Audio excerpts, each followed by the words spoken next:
Welcome to Washington Today on C-SPAN Radio for Wednesday, October 19th, 2022.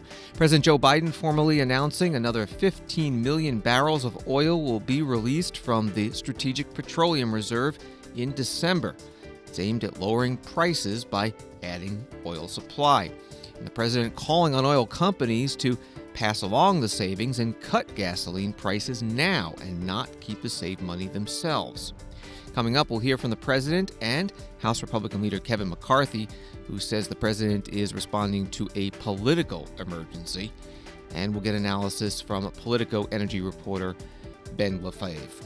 Former Vice President Mike Pence says he is sure Republicans are going to win control of both the House and Senate after the midterm elections in a couple of weeks, and that his party does not need to choose between traditional conservatism and populism, perhaps a reference to former President Donald Trump. White House Director of Global Health Security and Biodefense discusses the new National Biodefense Strategy put out this week. Former Education Secretary Betsy DeVos and First Lady Jill Biden at separate events talking about education policy and the role parents and communities have in making schools better. And in the war in Ukraine, Russian President Vladimir Putin declares martial law in the 4 Ukrainian regions that Russia has illegally annexed.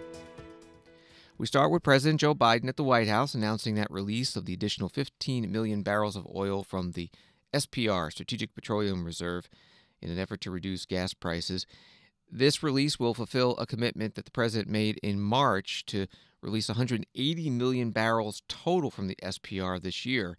That followed Russia's invasion of Ukraine and gas prices going up. And it also now comes recently after the OPEC plus oil exporting countries announced they plan to reduce production, which will likely increase prices. Here's the president. The Department of Energy will release another 15 million barrels from the Strategic Petroleum Reserve, extending our previously announced release through the month of December. Independent analysts have confirmed that drawdowns from the reserve so far have played a big role in bringing down oil prices, bringing them down. So we're going to continue to responsibly use that national asset. Right now, the Strategic Petroleum Reserve is more than half full, with about 400 million barrels of oil. That's more than enough for any emergency drawdown. With my announcement today, we're going to continue to stabilize markets and decrease the prices at a time when the actions of other countries have caused such volatility. And I've told my team behind me here to be prepared to look for further releases in the months ahead if needed. We're calling it a ready and release plan. This allows us to move quickly to prevent oil price spikes and respond to international events.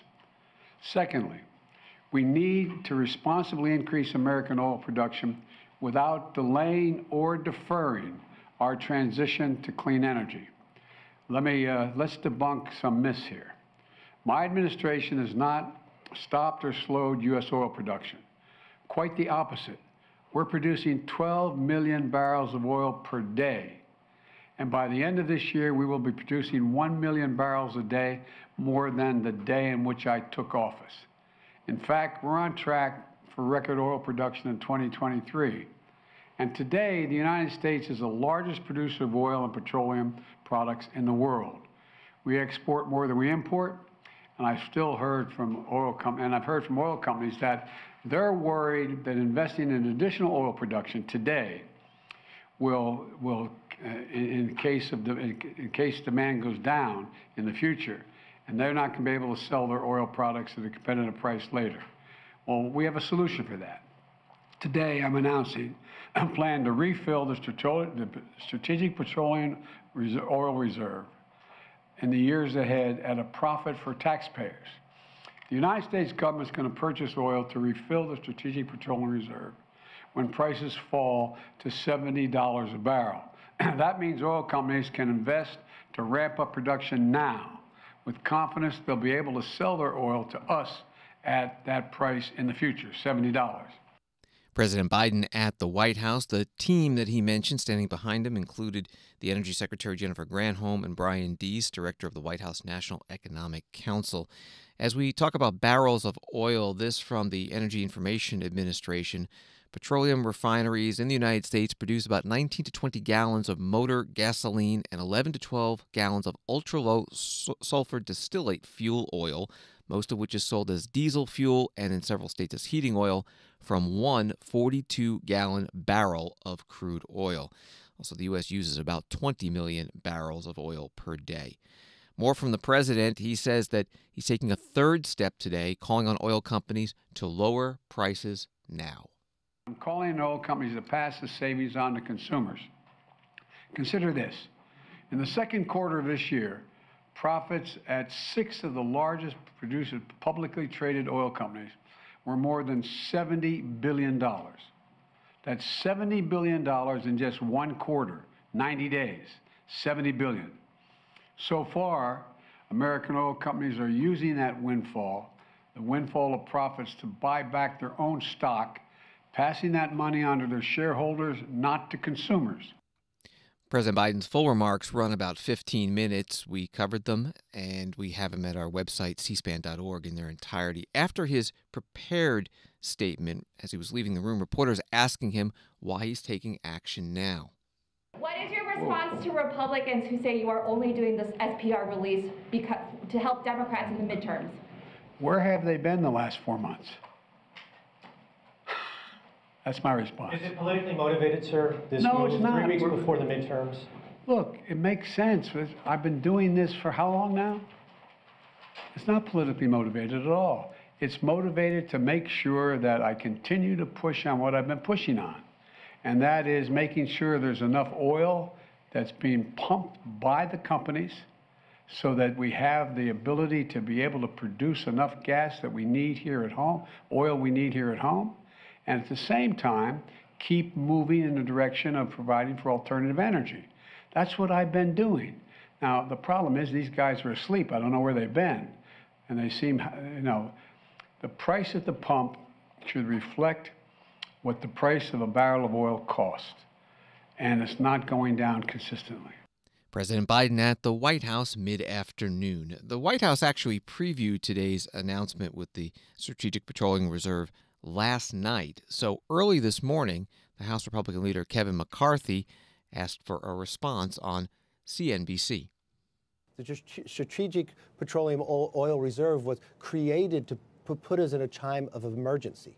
This is a political emergency to the Democrats. That is why he's using it. But he's already used it so far that it's down the lowest it's been in more than 40 years. If we were to have a hurricane in the Gulf or another emergency, we would not be prepared. He's already used 1/3 of it. He's put America in jeopardy, just like he put America in jeopardy on the very first day when he has started attacking the energy industry. And believe me, I believe in all forms of energy. Every study, even coming out of the president, we're going to need 50% more going into the future for the next 25 years. So we need to expand our grid, expand our capability. That means all the above, not picking one form of energy and putting America in jeopardy. But, Leader, I mean, Republicans also are very aware of how inflation is impacting, people in the country. And is it a crisis? Is it the kind of crisis the SPR was actually designed for? Probably not. But when you have limited options, you can see, why the president has decided to do that, to give some relief to individuals. No, it's not why I see that. I mean, think about what the president just said, the White House, a few weeks ago, that he didn't ask Saudi Arabia. Then Saudi Arabia comes out and proves that the president lied. The president didn't ask Saudi Arabia not to cut production well into the future, just until the election is over. That's right. Pure political play. That's what he's doing here now. Why wouldn't he go to America, lift the LNG restrictions, lift the sanctions, what he's putting on for more leases, allow the development more, think long term. Why do we want to be dependent on another country? Why wouldn't we think not only America to be energy independent, but let's think long term. Why don't we make China dependent on American natural gas? If you're concerned about the environment, American natural gas is 41% cleaner than Russian natural gas. Why wouldn't we go about making America the individual that can sell around the world? More jobs in America, lower price that you can fill up your tank and have money left over, but also not only that America is stronger, but the world would be safer. Congressman Kevin McCarthy, Republican from California, the minority leader. On CNBC this morning, Politico energy reporter Ben Lefebvre has been covering the president's announcement on the release of more barrels of oil from the Strategic Petroleum Reserve. He joins us now on the phone. Thank you. In one of your tweets, you call the sale of the 15 million barrels in December, a total of 180 million barrels this year, the mother of all SPR releases. What's been the effect on gas prices so far to give a sense of whether today's announcement will have an effect as well? The effect of the original, I mean, I guess we have to start here. What was announced yesterday, the 15 million barrel release, is just the tail end of what the administration already authorized back in March. So it's a little bit anticlimactic. There were reporters on a background call with administration officials yesterday who were kind of like, what's the point of this announcement? You already made this. The administration said, well, we didn't have to do this last 15 million barrels. That we had already authorized it, but that didn't mean we have to, that did not mean we have to do it, but we're doing it. The original announcement back in March did have an effect on gasoline prices. I talked to some analysts today who are basically saying, rewind back to March of this year, and the oil industry was still grappling with trying to amp up production after, COVID kind of gutted gasoline demand. We had Russia invading Ukraine at that time, and the oil market was a mess. So this kind of ginormous 180 million barrel release actually did have the impact of kind of calming markets and assuring refiners there would be oil supply available. So the administration will say, hey, we brought prices down more than $1. I think the all-time nominal high was about $5.02 a gallon last June or so, as oil markets still roiled. And they'll say, this release kind of helped us bring it down to like where we are now. Like, I think it's like the national average is 387 or something. So it's around there. So it did do some good. This latest release or this latest announcement from folks I talked to, they've said, look, it's just going to extend by 2 weeks by what the administration's already been doing for 5 months. So maybe a little bit of a minimal impact from this one. The president also announcing today that he plans to buy back oil when it reaches about $70 a barrel. He says that that's good for oil companies. They'll make a profit. It's good for taxpayers. They'll pay less than they would have. And it'll spur investment in oil production. Will that happen? Will it all happen? It might. I mean, one of the things that the oil industry has been doing is not expanding production very much. We've kind of plateaued at around 12 million barrels a day of oil production in the U.S. That's much higher than it had been when the pandemic kind of had gutted everything, but it's still not to the level that we had been at pre-pandemic. And the oil industry is saying, look, we don't want to put out more rigs if people are, buying more EVs, or there's just less demand for oil in general. So what the administration is saying today is, we'll be a buyer of last resort. If you want to sell to us to restock the SPR, restock the reserve, if prices reach $70 a barrel, you will have a market there. It'll be us. So they're hoping that'll kind of give the industry, a little shove to kind of maybe increase production at least a little bit, in the medium to shorter medium term. And it could happen. I talked to analysts today who said, it's not, maybe the long-term guarantee the industry wants, but it might be enough to kind of like tide them over, for at least the next couple of years. We're talking with Ben Lefebvre from Politico. Every time there's a release from the Strategic Petroleum Reserve, there's a debate about the definition of emergency. Whether an economic emergency qualifies. Does it qualify? What's the legal part of this? There's no legal part. I mean, the SPR has been a piggy bank for both parties for a while. I mean, I was just talking to a colleague, those listeners with long memories may remember that the Trump administration in its first proposed budget wanted a release, I think it was of 250 million barrels of SPR oil. They just wanted the money to do other things with it. Congress didn't go that far, but the Republicans at that time, when they made the budget, did, authorize, I think it was a 100 million barrel release, again, just for the use of funds. Analysts I've talked to think that the original authorization of 180 million barrels back in March from the Biden administration probably came at a time that did warrant, it being called an emergency. I mean, this is when, prices were starting to go to $142 a barrel, I think it was, or maybe $120 a barrel. It was pretty high. And that had, if it hadn't been, if the market hadn't been calmed at that time, then who knows where prices were going to go. I mean, some, banks like the Goldman Sachs kind of usually do their, prices could go to $200 a barrel, if things don't turn around, reports at that time.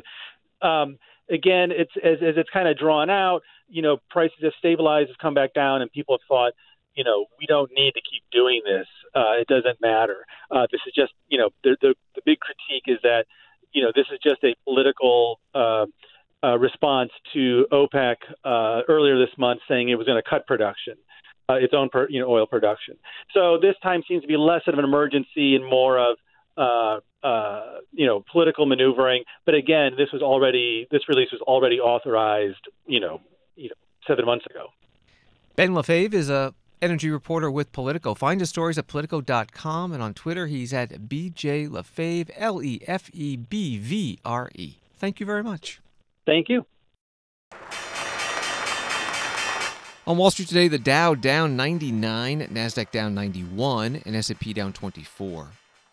Former Vice President Mike Pence today talking about the future of conservatism and this year's elections. And as the Hill.com reports it, he warned conservatives against veering too far toward unprincipled populism, delivering a speech with several veiled swipes at former President Trump's fixation on the 2020 election and grip on the party. That's how the Hill put it.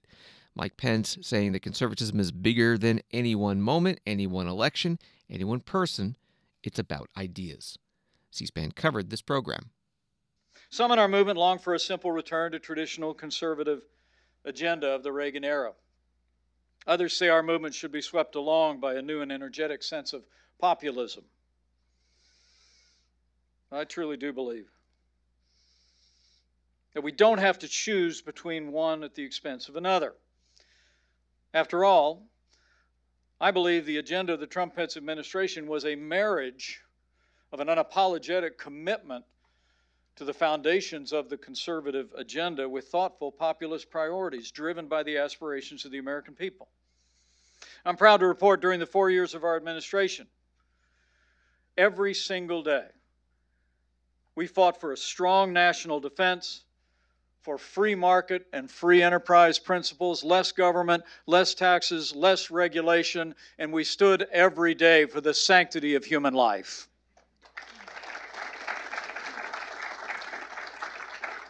But in our administration, we also heeded the call of the American people. We recognize that border security is national security. We recognize that trade must be free and fair. And we changed the national consensus. And now today in America, the vast majority of the people of this country accept that China is the greatest threat to our security and prosperity in the 21st century. So today, on the cusp of a new era of Republican leadership for conservatives in this moment in history, I think we need to chart a course that doesn't veer off too far in either direction. Our movement cannot forsake the foundational commitment that we have to security, to limited government, to liberty, and to life. But nor can we allow our movement to be led astray by the siren song of unprincipled populism that's unmoored from our oldest traditions and most cherished values. Let me say, this movement and the party that it animates must remain the movement of a strong national defense, limited government, and traditional moral values and life.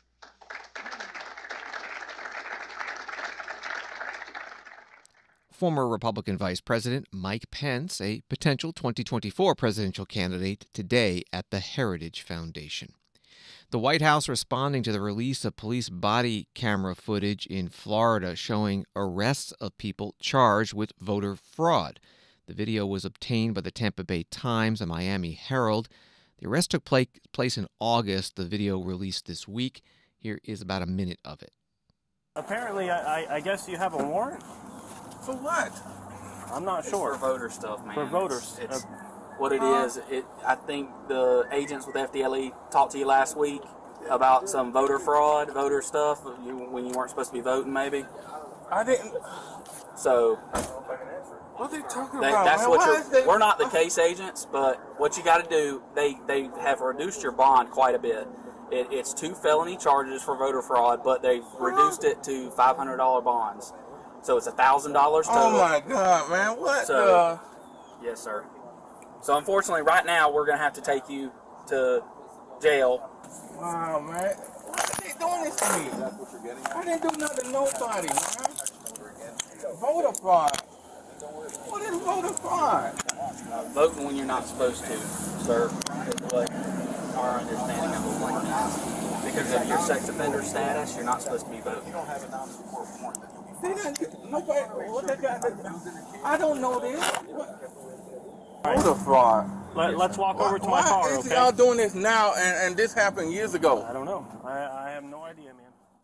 It's a video of police body cams in Florida during arrests in August. The video obtained by the Tampa Bay Times, Miami Herald, and released this week.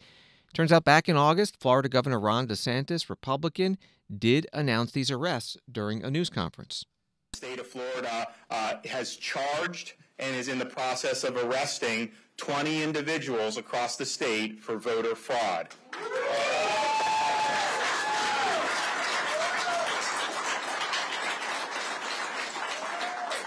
Now, the majority of these people illegally voted in Palm Beach, Broward, and Miami-Dade. These folks voted illegally in this case, and there's going to be other grounds for other prosecutions in the future.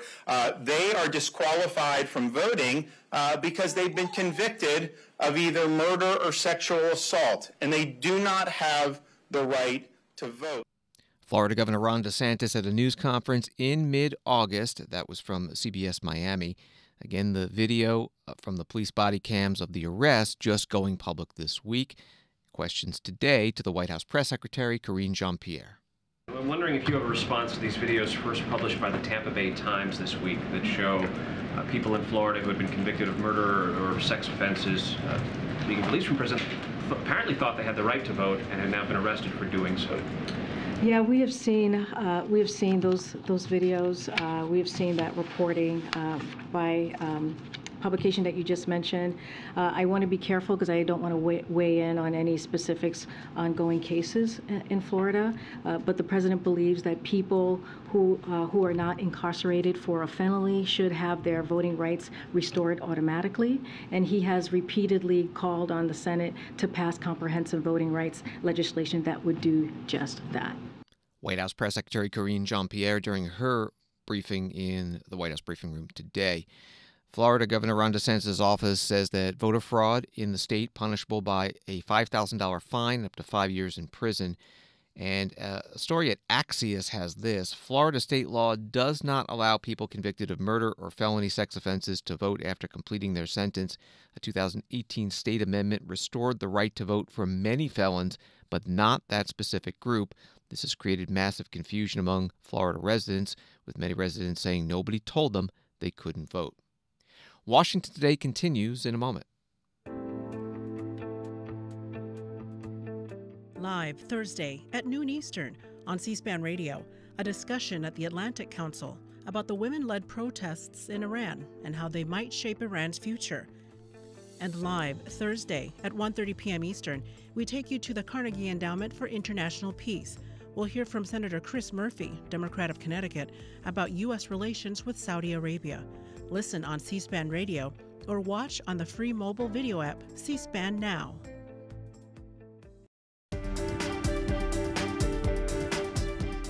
Welcome back to Washington Today, which is available as a podcast on the free C-SPAN Now mobile video app and wherever you get your podcasts. A discussion today about the Biden administration's new National Biodefense Strategy, which was released on Tuesday. An article at defense1.com explaining that the strategy is intended to help protect the United States from future biological threats and mitigate the effect of pandemics and communicable diseases. Also, this from the article, as part of that strategy, the administration is requesting $88 billion in pandemic preparedness over the course of the next 5 years, in part to fund new research to predict outbreaks before they become pandemics, accelerate rapid testing to get ahead of where viruses are moving, and to bring the timeline for developing vaccines down to 3 months. The special assistant to President Biden and senior director for global health security and biodefense is Dr. Raj Panjabi. He was at CSIS today about the new strategy and how it compares to previous plans. First of all, it puts a vision forward that we can create a world free of pandemics and other catastrophic biological incidents by really focusing on 5 key concrete actions. One is to prevent, that is to ensure early warning for biological threats. Second is to ensure that we prevent the spread of biological threats. And the third is to ensure we're prepared to reduce the impact should we have another pandemic, another epidemic, that we're prepared to reduce the impact on people, on communities.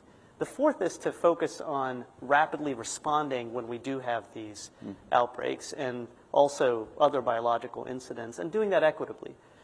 And the last is action, the fifth, is really to ensure we're helping communities, the economy, the environment recover when these events happen. So that's the outline of the plan. We can get into more details about what that practically means, I imagine, shortly. But you asked about what's different from both 2018 and the last time there was a National Biodefense Strategy, and what is also different from the American Pandemic Preparedness Plan that we released last year. So let me comment briefly on both of those. So first of all, from 2018, those 5 areas are actually pretty similar that I just described: to detect, to prevent, to prepare, to respond, to recover. And that's because the discipline of fighting biological threats is actually becoming, I think, more and more clearer.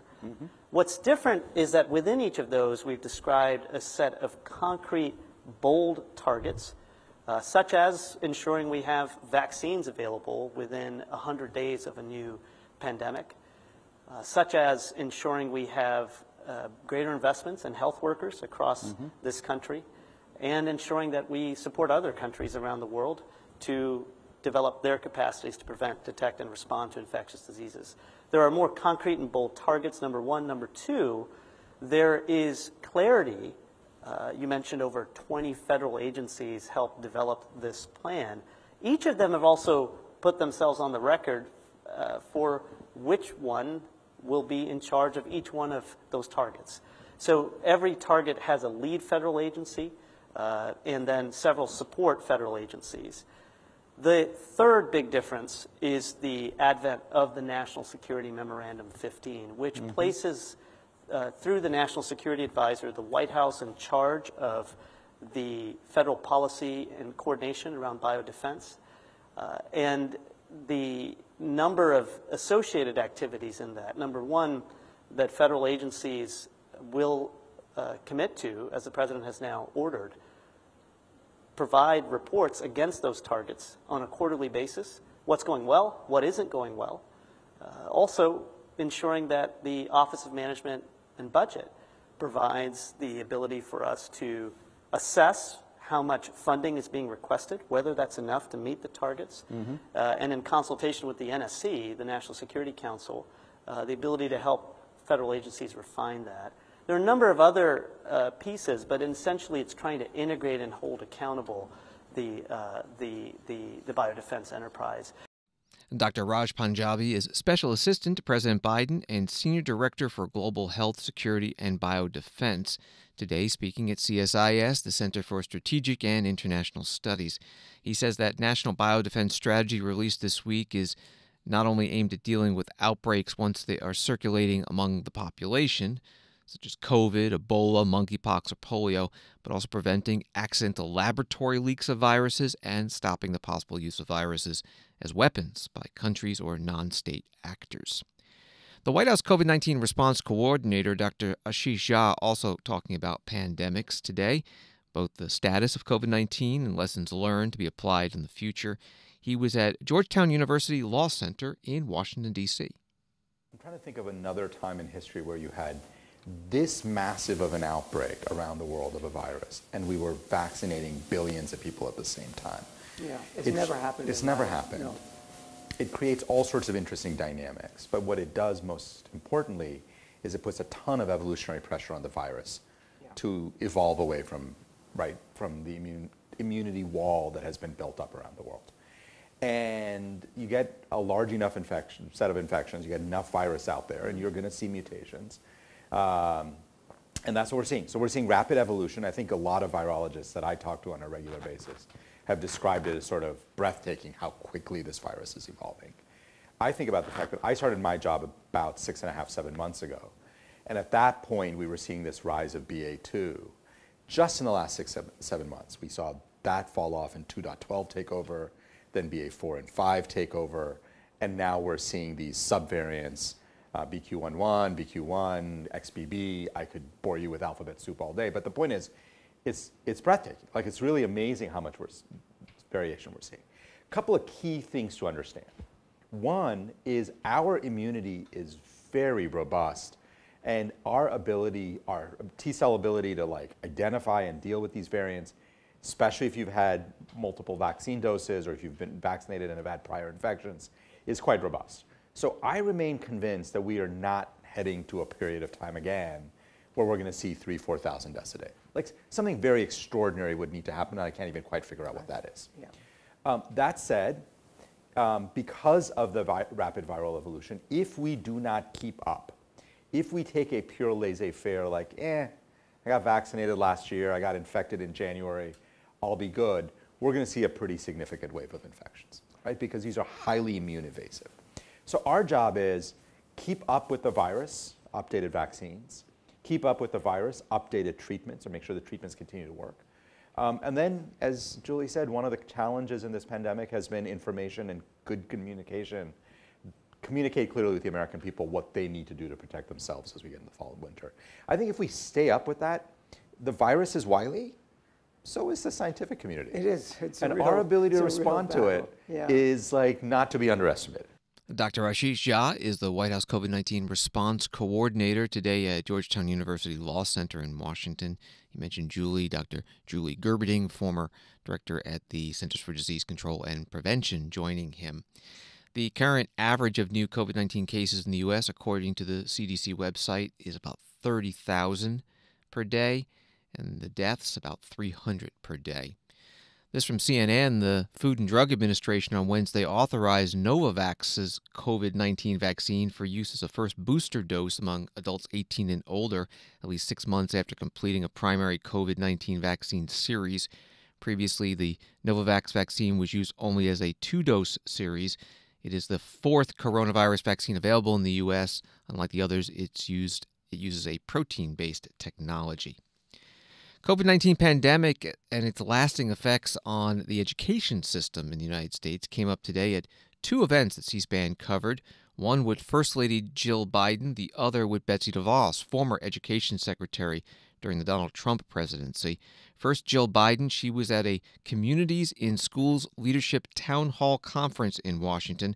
That group, Communities in Schools, describes itself as a national organization that supports 2,900 schools across 26 states and the District of Columbia by connecting students with community resources. Here's the First Lady. And after the disruptions of the pandemic, your work has become even more important. Whether it's organizing a school food pantry or setting up after-school tutoring, or working with the community to bring in doctors and counselors and health specialists, you're giving families the support they need to thrive. And our administration is here to help with your efforts.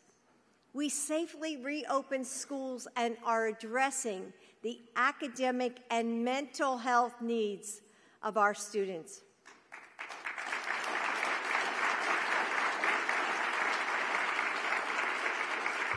We're providing funding to hire more mental health professionals and create wraparound support.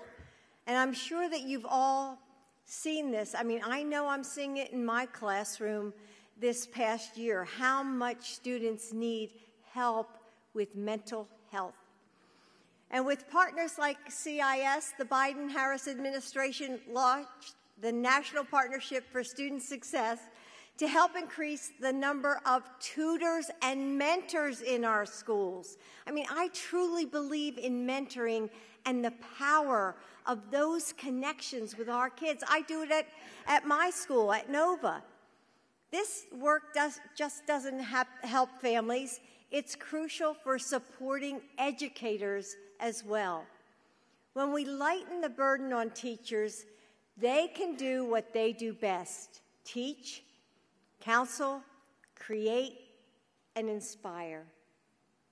In fact, educators tell us when CIS services are in their schools, they are better able to improve student achievement and get more satisfaction from the work that they do.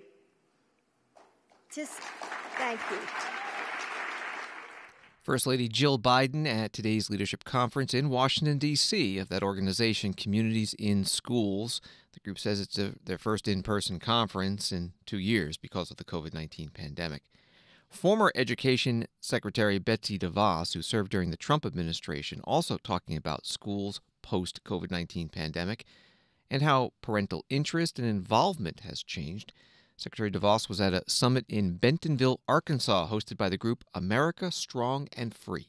I absolutely think that parents are going to continue to be much more involved. They had a wake-up call the last 2 years, and many parents who thought their children were doing very well in the schools that they chose to have them in, whether it was moving to a suburban district with a good school or wherever else, they suddenly realized that they did not have quite as much influence or say over what actually happened with their children.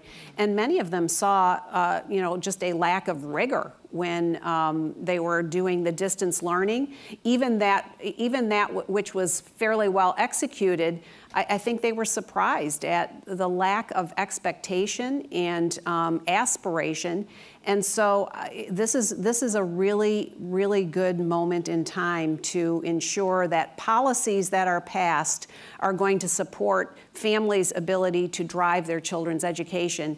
I think parents realize like never before how little say they ultimately have had, and they're not happy about that.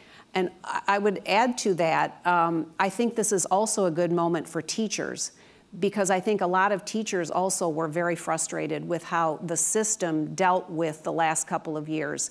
And I think we're going to, with more and more education freedom, I think we're going to see more and more great teachers who have gone to the sidelines come back on the field and engage when they have more ability to also control the environment in which they are teaching and participating.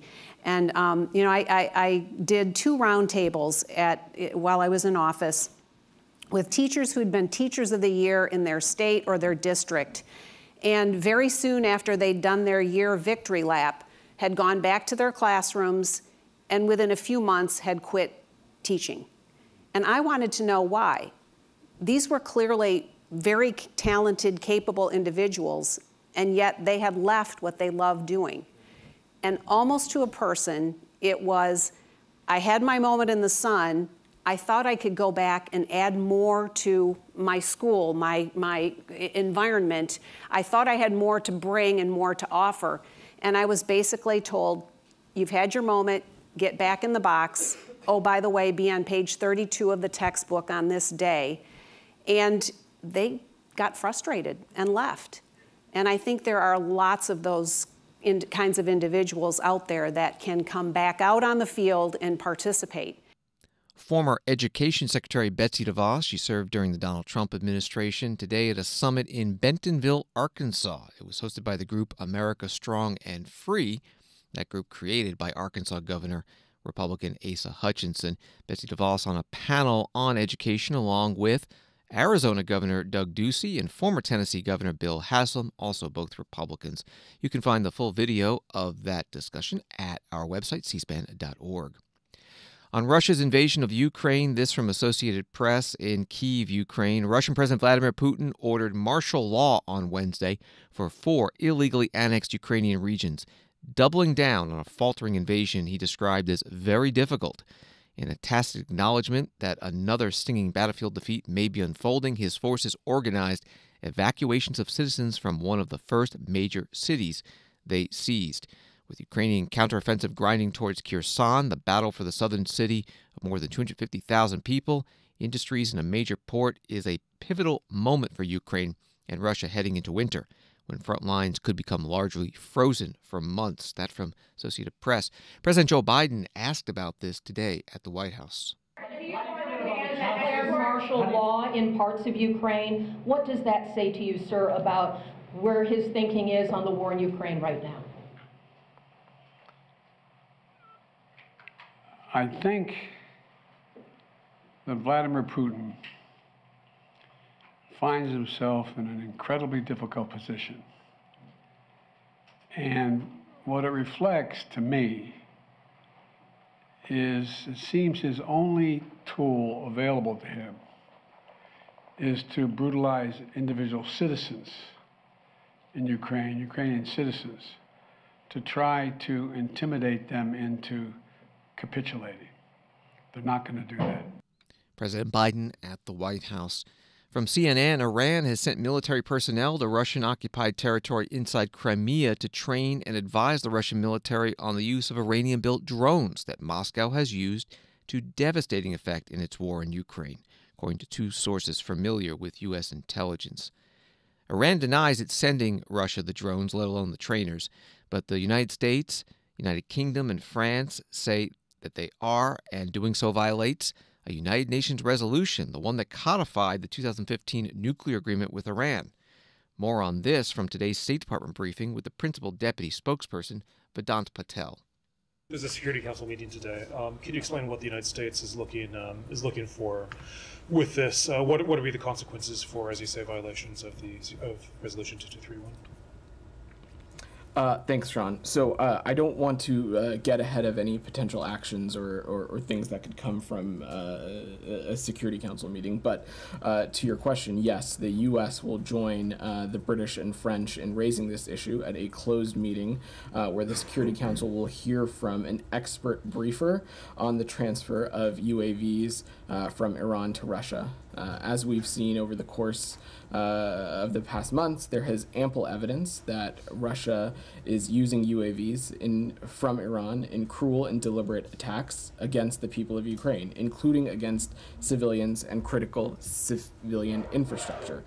We will convey these grave concerns about Russia's acquisition of these UAVs from Iran in clear violation of UN Security Council 2231. But I don't have any specific actions to preview just yet.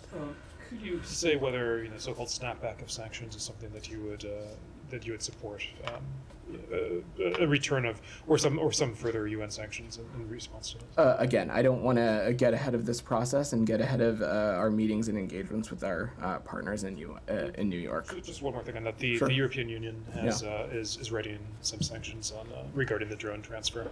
Do you have any comment on that? Is that something that's been coordinated with the U.S.? How do you are you hopeful for other countries also? So we have been coordinating closely with the EU, but I'm not going to get into the details of those diplomatic discussions. But we have been warning about these transfers since July, and we would welcome the EU sanctioning Iran for supplying weapons to Russia. And we are aware of reports that the EU is considering these actions. And also, I would again note and reiterate that the United States itself continues to have tools at its disposal that are practical, that are aggressive, that are useful in holding Iran accountable. And you have seen us take those actions as it relates to Iranian malign activity. Vedant Patel is the State Department's principal deputy spokesperson, taking reporters' questions today at the State Department in Washington. Now to Great Britain and the continuing upheaval in its new government. Home Secretary Suella Braverman resigning today after just 43 days on the job. This was after she admitted she violated a government rule about sending written statements through a personal email. She did so to another member of parliament. She admitted it, and the Prime Minister, Liz Truss, did ask for her resignation. But in the resignation letter, Sue Ellen Braverman taking a bit of a swipe at the Prime Minister, writing, "The business of government relies upon people accepting responsibility for their mistakes, pretending we haven't made mistakes, carrying on as if everyone can't see that we have made them, and hoping that things will magically come right is not serious politics." Earlier in the day, during Prime Minister's question time, here's the exchange between the Prime Minister, Liz Truss, and opposition leader Keir Starmer. Mr. Speaker, the only mandate she's ever had is from members opposite. It was a mandate built on fantasy economics, and it ended in disaster. The country's got nothing to show for it except the destruction of the economy and the implosion of the Tory party. I've got the list here. 45p tax cut, gone. Corporation tax cut, gone. 20p tax cut, gone. 2-year energy freeze, gone. Tax-free shopping, gone. Economic credibility, gone. And her supposed best friend, the former Chancellor, he's gone as well. They're all gone. So why is she still here?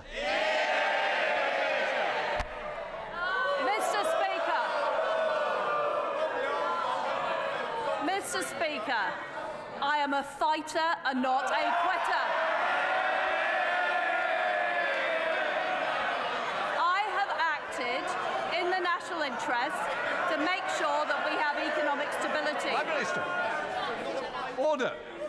Order. I'm going to hear the Prime Minister. I suggest that all members need to hear the answer. Prime Minister.